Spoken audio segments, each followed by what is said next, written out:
할렐루야. 오늘은 1월 20일 월요일입니다. 1차 특별 새벽 예배를 은혜 중에 마치고 다시 정시 매일 예배가 시작되었습니다.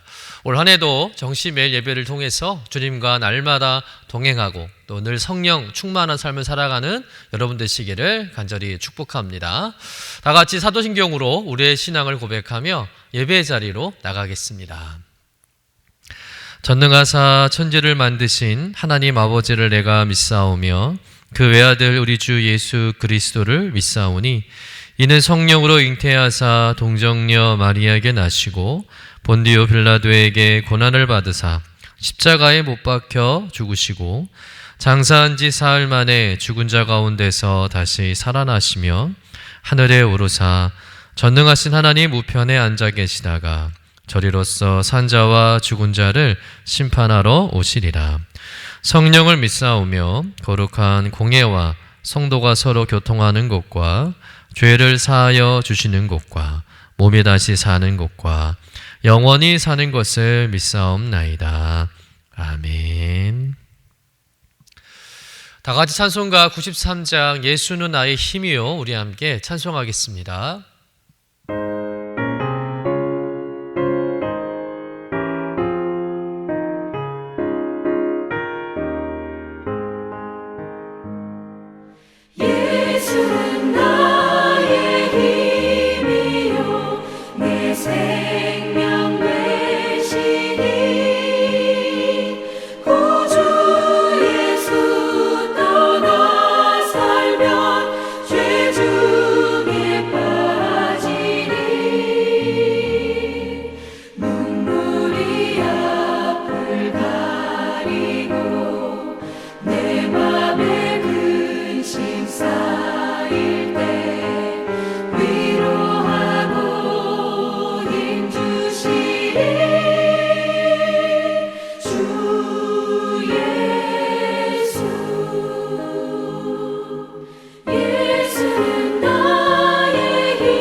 오늘 우리에게 주시는 하나님의 말씀은 요한복음 6장 22절에서 27절까지의 말씀입니다.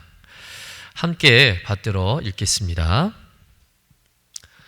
이튿날 바다 건너편에 서 있던 무리가 배 한 척 외에 다른 배가 거기 없는 것과 또 어제 예수께서 제자들과 함께 그 배에 오르지 아니하시고 제자들만 가는 것을 보았더니, 그러나 디베랴에서 배들이 죽게 해서 축사하신 후 여럿이 떡 먹던 그곳에 가까이 왔더라.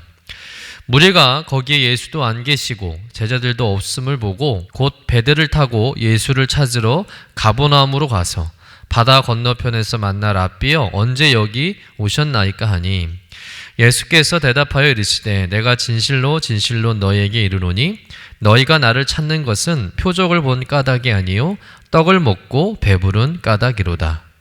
썩을 양식을 위하여 일하지 말고 영생하도록 있는 양식을 위하여 하라. 이 양식은 인자가 너희에게 주리니 인자는 아버지 하나님께서 인치신 자니라. 이는 하나님의 말씀입니다. 아멘.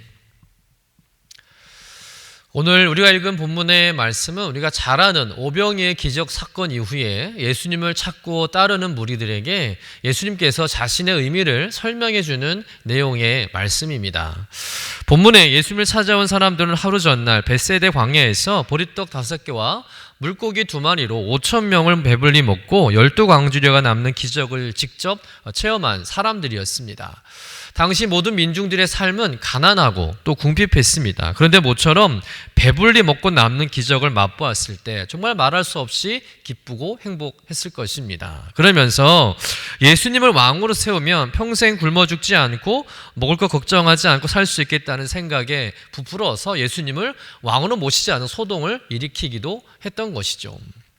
예수님이 이런 소동의 자리를 피하여 산으로 가셨다가 가버나움으로 오셨는데, 이 무리들이 예수님께서 가버나움에 오신 것을 어떻게 알았는지 수소문을 하고 여러 방법을 통해서 예수님 계신 가버나움까지 찾아오게 된 것이죠. 이렇게 예수님을 찾는 무리들의 모습이 얼마나 열렬한지 모릅니다. 주님을 찾고 만나고자 하는 그들의 사모함이 참 대단해 보이는 것이죠. 여러분, 우리들도 이런 열심과 사모함 있는 신앙이 되어야 할 줄로 믿습니다. 주님을 찾고 만나고 싶은 사모함이 우리 안에 충만해야 한다는 것이죠. 예레미야 29장 12절 13절 말씀해 보면 너희가 내게 부르짖으며 내게 와서 기도하면 내가 너희들의 기도를 들을 것이요 너희가 온 마음으로 나를 구하면 나를 찾을 것이요 나를 만나리라. 여러분, 주님도 우리를 찾으시겠지만 우리도 주님을 열렬히 찾아야 한다는 것입니다. 주님은 자기를 열렬히 찾고 구하는 자를 결코 외면하지 않으시고 반드시 만나 주실 줄로 믿습니다. 그런데 더 중요한 것이 있다는 거예요. 우리가 어떤 목적으로 주님을 찾고 구하느냐는 것이죠. 오늘 본문에 등장하는 예수님을 찾아온 무리들의 열정은 정말 인정해 줄만 합니다. 우리가 도전받을 만한 것이죠. 그러나 그들이 예수님을 만나고 싶고 찾고자 하는 동기에는 문제가 많음을 발견하게 됩니다. 주님은 왜 그들이 그토록 자신을 찾고 만나고 싶어 하는지 이미 파악하고 계셨다는 거예요. 우리 본문 26절 말씀 같이 읽어보겠습니다. 예수께서 대답하여 이르시되 내가 진실로 진실로 너희에게 이르노니 너희가 나를 찾는 것은 표적을 본 까닭이 아니요 떡을 먹고 배부른 까닭이로다. 예수님은 무리들이 자신을 열렬히 찾았지만 그 목적과 동기가 잘못되었다고 있는 그대로 말씀하고 있는 거예요. 오늘 말씀의 이 뜻은 어떤 의미겠습니까? 너희들이 나를 찾은 것은 표적 때문이 아니라 나로 인해서 떡을 먹고 배부른 까닭이라. 자, 이 말씀에서 표적은 기적을 행하신 예수님 자체를 의미합니다. 그런데 지금 백성들이 예수님을 자꾸 쫓아오는 것은 예수님 자체가 아니라 떡 때문이라는 거예요. 또 한 번 배불리 먹고 싶은 그 마음 때문에 그렇게 고생하며 예수님을 찾아왔다는 것이죠. 여러분, 떡이 무엇입니까? 떡의 기능은 무엇입니까? 떡은 살기에 필요한 육의 양식이죠. 다시 말해서 예수님이 자신들의 필요를 채워줄 수 있는 분이라고 생각했기 때문에 또 먹고 사는 문제를 해결해 줄 수 있는 분이라고 믿었기 때문에 예수님을 찾아왔다는 거예요. 물론 예수님이 생각 없이 오병의 기적을 행하신 것은 아닙니다. 아침부터 제대로 먹지도 못하고 말씀을 듣는 그 무리들이 염려되고 걱정되어서 좀 뭐라도 먹을 것을 줘야겠다는 생각에 사랑으로 베풀어 주신 기적입니다. 그러나 그것은 단순히 예수님 자신이 백성들의 먹고 사는 문제를 해결할 수 있는 분임을 드러내기 위함이 아니라 그 기적을 통해서 사람들이 예수님이 어떤 분인지를 알기를 원하는 그 목적이 있었다는 거예요. 여러분, 오늘날도 예수님을 찾는 사람들 중에는 예수님이 누구신가에 대한 관심보다는 예수님을 통해서 뭔가를 얻으려고 한 사람들이 더 많은 것을 보게 됩니다. 교회에 나오는 목적이 여전히 자기 중심적인 사람들이 많다는 것이죠. 자신의 문제를 해결하기 위해서 예수님을 찾는다는 거예요. 자신의 경제적인 어려움 때문에, 건강의 어려움 때문에, 또 자신의 소원을 이루기 위해서, 또 세상적인 출세와 성공을 얻기 위해서, 또 마음의 평안과 안심을 얻기 위해서, 혹은 죽음에 대한 두려움을 극복하기 위해서 교회에 발을 내딛고 예수님을 찾는다는 것이죠. 물론 그것이 나쁘다는 것은 아닙니다. 그런 문제를 우리 주님이 외면하시거나 거절하시는 분도 아니시죠. 그러나 그것이 우리가 주님을 찾는 본질이 되어서는 안 된다는 것입니다. 만약에 우리가 주님을 찾는 목적이 나 자신의 개인적인 문제나 소원 성취와 마음의 평안을 얻는 것이라면 그 다음이 문제라는 것이죠. 여러분, 주님을 만나서 개인적인 문제가 해결됐습니다. 소원 성취가 됐습니다. 병이 나았습니다.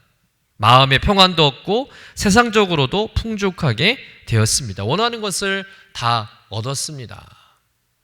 그러면 그런 상황에서도 주님을 찾고자 하는 마음이 있을까요? 주님을 향한 갈망함이 있을까요? 아마도 더 이상 주님을 찾지 않을 것입니다. 교회에 올 이유가 사라지게 되는 것이죠. 그래서 그런 세상적인 동기와 목적이 주님을 찾는 본질이 되어서는 안 된다는 것입니다.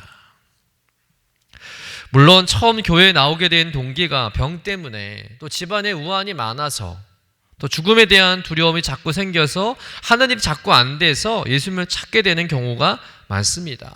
그래서 그런 문제를 가지고 기도하고 구하였더니 주님께로부터 응답을 받을 수도 있는 것이죠. 그러나 계속해서 예수님을 자기의 필요를 채워주는 존재로만 생각한다면, 또 예수님을 수단으로만 생각한다면 그것은 예수님을 제대로 믿는 것은 아니라는 것이죠. 예수님을 개인의 문제 해결사 정도로 생각하고 자기 이해대로만 예수님을 찾는다면 그 사람은 영적으로 결코 성장할 수가 없습니다. 그리고 그런 욕구들이 채워지지 않게 되면 결국에는 예수님을 떠나게 된다는 것이죠. 예수님의 제자 중에 여러분 가룟 유다를 생각해 보시길 바랍니다. 가룟 유다가 예수를 따른 이유와 목적은 자기 성공과 출세를 위함이었습니다. 그런데 예수님이 십자가에 못 박혀 죽으신다고 예고하시자 이 가룟 유다가 자신의 목적이 이루어질 수 없음을 알고 예수님을 은 30에 팔아버리게 된 것이죠. 가룟 유다는 얼마나 열렬하게 예수님을 따르고 섬겼던 자입니까? 그러나 그가 예수님을 찾고 따른 목적이 돈이었기 때문에 결국은 돈 때문에 예수님을 팔아버리게 된 것이죠. 여러분, 예수님을 찾는 이유와 교회를 나오는 이유가 자기의 필요만을 채우는 것에 되어서는 안 될 줄로 믿습니다. 하나님께서는 우리에게 기적도 주시고 은혜도 베풀어 주시고 표적도 보여주십니다. 그런데 그런 은혜를 주시고 표적과 이적을 주시는 목적은 우리가 예수님을 더 사랑하고 예수님이 누구신지 제대로 알고 또 예수님 중심의 신앙과 삶을 살도록 하기 위함임을 믿으시길 간절히 축원합니다. 오늘 예수님께서 그런 의미를 염두하고 말씀하고 있죠. 27절 말씀 같이 한번 읽어보도록 하겠습니다. 썩을 양식을 위하여 일하지 말고 영생하도록 하는 양식을 위하여 하라. 이 양식은 인자가 너에게 주리니 인자는 아버지 하나님께서 인치신 자니라. 예수님은 그들의 잘못된 동기와 열심을 책망하신 다음에 그들에게 마땅히 힘써야 할 올바른 영적 추구의 방향을 제시하고 있는 것이죠. 썩을 양식을 위하여 일하지 말라. 영생하도록 하는 양식을 위하여 하라. 이 말씀은 무슨 말씀입니까? 이 땅에서 썩어 없어질 양식에 집착하지 말고 영생을 얻는 양식을 얻으려고 노력하라는 거예요. 그 양식이 바로 나다. 하나님께서 자신을 영생을 위한 영의 양식으로 이 땅에 보내주셨다라고 말씀하고 있는 것이죠. 다시 말해서 29절 말씀대로 하나님께서 보내신 이 곧 예수 그리스도를 믿으라는 말씀이에요. 지금 예수님께 사람들이 다시 몰려왔는데 그들이 그토록 바라는 것은 사실 썩을 양식에 불과하다는 것이죠. 여러분, 썩는다는 것은 어떤 의미입니까? 없어지고 낡아지고 소멸하는 것을 말합니다. 비단 음식뿐만 아니라 우리들이 입는 옷이나 사람들이 살아가는 집이나 모두가 다 마찬가지죠. 세상의 모든 것은 다 썩어 사라지는 것들입니다. 심지어 우리들도 영원히 살지 못하고 썩을 존재들 아니겠습니까? 우리 중에 천년 만년 살 자신 있는 분이 어디 있습니까? 우리 육체는 점점 늙어가고 쇠잔해 갈 뿐입니다. 소멸될 뿐입니다. 그런데도 인간들은 쇠잔해지고 사라지고 소멸되고 썩어가는 것들에 대해서 얼마나 목매어 살아가고 있냐는 거예요. 그것들이 영원한 것인 양 착각하고 그것에 집착하고 목숨 걸고 수고하며 악착같이 살아간다는 것이죠. 물론 열심히 일하고 수고하는 것이 잘못된 것은 아닙니다. 좋은 일이죠. 또 그런 삶의 결과를 누리는 그런 행복과 보람과 복이 있을 것입니다. 그러나 이 땅에 썩어 소멸되는 것보다 영원한 가치, 영원한 양식에 대해서 얼마만큼 관심을 가지고 살아가냐는 것이죠. 그것을 얻기 위해서 얼마나 노력하고 살고 있는가 질문해 볼 필요가 있다는 것입니다. 주님은 자신을 통해 먹고 사는 문제를 해결하고 이 땅에서 잘 먹고 잘 살 수 있을 거란 기대를 가지고 있는 무리들에게 같은 맥락의 질문을 하신 거예요. 영원하지 못할 세상 것들, 결국은 다 놓고 가야 할 세상 재물들, 장차 다 썩게 되고 죽게 되어 한 줌 흙으로 돌아가는 자신의 몸, 결국 다 잊혀지고 사라지는 자신의 이름과 명예를 위해서는 그렇게 열렬히 일하는데도 정작 영원한 가치, 자기의 영혼을 위해서는 어떤 노력도 하지 않는 것에 대해서 책망하시는 거예요. 안타까워하시는 것이죠. 썩지 아니할 영혼의 건강, 썩지 아니할 성도들의 영적인 교제, 썩지 아니할 하늘나라의 상급과 영광을 위해서 예수님을 믿고 열심히 신앙생활을 해야 하는데 그러한 일에는 그만한 애씀과 노력과 투자가 없다는 것이죠. 단지 예수님을 자신의 삶의 부속품으로 알고 자신의 삶이 어려울 때 도와준 협력적으로만 알고 언제나 영적 아이처럼 그렇게 신앙생활 한다는 것입니다. 그러다가 삶에 시련이 오고 핍박이 오고 세상 유혹이 오고 예수님 없어도 물질도 풍부하고 생활도 안정되고 더 이상 예수님께 무엇인가를 구할 필요가 없을 때는 예수님을 버리고 떠나게 된다는 것이죠.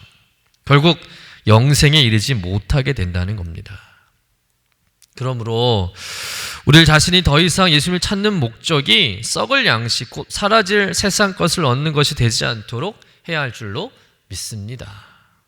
더 좋은 것 먹고 더 좋은 옷 입고 더 좋은 집 얻으려고 몸부림치기보다는 영적 양식을 얻으려고 노력하고 영적인 의와 거룩한 옷을 입고 하늘나라에 더 멋진 집을 지으려고 몸부림치는 그런 삶을 살아야 한다는 것이죠.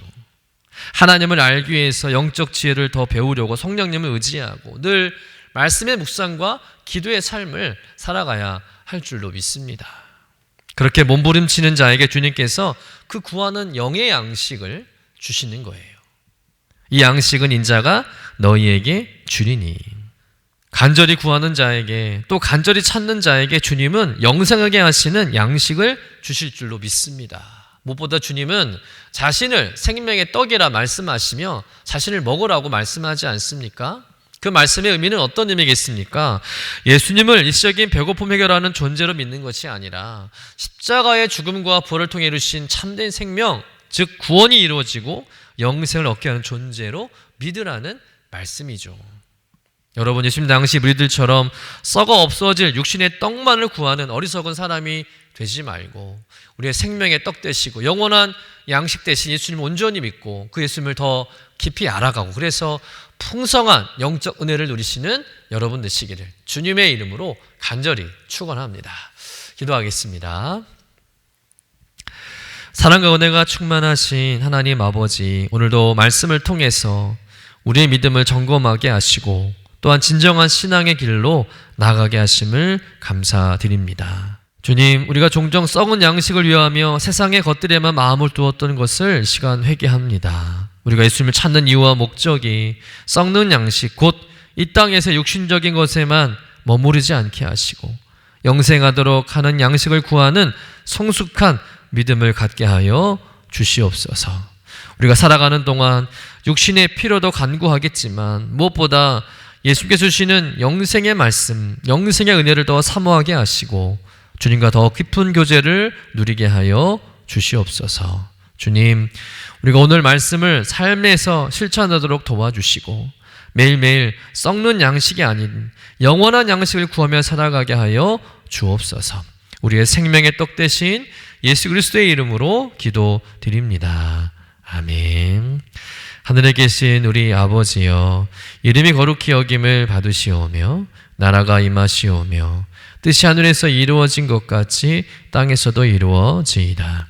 오늘 우리에게 일용할 양식을 주시옵고 우리가 우리에게 죄 지은 자를 사하여 준 것 같이 우리 죄를 사하여 주시옵고 우리를 시험에 들게 하지 마시옵고 다만 악에서 구하시옵소서. 나라와 권세와 영광이 아버지께 영원히 있사옵나이다. 아멘.